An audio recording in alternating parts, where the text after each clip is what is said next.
Chapter 15. At the end of every 7 years thou shalt make a release, and this is the manner of the release.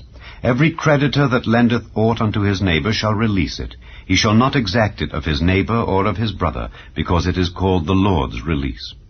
Of a foreigner thou mayest exact it again, but that which is thine with thy brother thine hand shall release, save when there shall be no poor among you.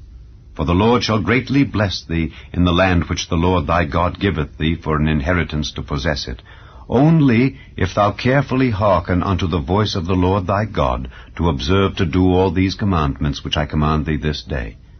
For the Lord thy God blesseth thee as he promised thee, and thou shalt lend unto many nations, but thou shalt not borrow, and thou shalt reign over many nations, but they shall not reign over thee.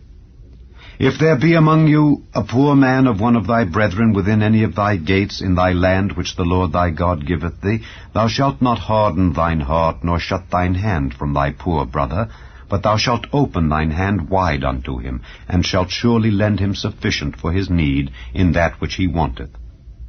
Beware that there be not a thought in thy wicked heart, saying, The 7th year, the year of release, is at hand, and thine eye be evil against thy poor brother, and thou givest him naught, and he cry unto the Lord against thee, and it be sin unto thee. Thou shalt surely give him, and thine heart shall not be grieved when thou givest unto him, because that for this thing the Lord thy God shall bless thee in all thy works, and in all that thou puttest thine hand unto. For the poor shall never cease out of the land. Therefore I command thee, saying, Thou shalt open thine hand wide unto thy brother, to thy poor, and to thy needy in thy land. And if thy brother, an Hebrew man, or an Hebrew woman, be sold unto thee, and serve thee 6 years, then in the 7th year thou shalt let him go free from thee.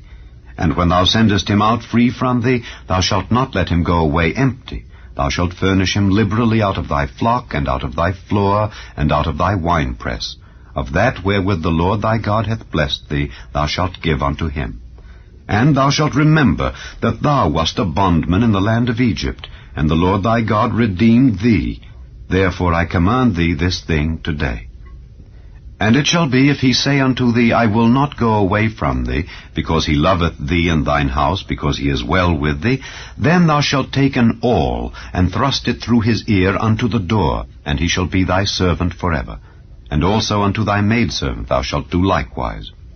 It shall not seem hard unto thee when thou sendest him away free from thee, for he hath been worth a double hired servant to thee in serving thee 6 years. And the Lord thy God shall bless thee in all that thou doest. All the firstling males that come of thy herd and of thy flock thou shalt sanctify unto the Lord thy God. Thou shalt do no work with the firstling of thy bullock, nor shear the firstling of thy sheep. Thou shalt eat it before the Lord thy God year by year, in the place which the Lord shall choose, thou and thy household. And if there be any blemish therein, as if it be lame or blind, or have any ill blemish, thou shalt not sacrifice it unto the Lord thy God. Thou shalt eat it within thy gates. The unclean and the clean person shall eat it alike, as the roebuck and as the hart. Only thou shalt not eat the blood thereof. Thou shalt pour it upon the ground as water.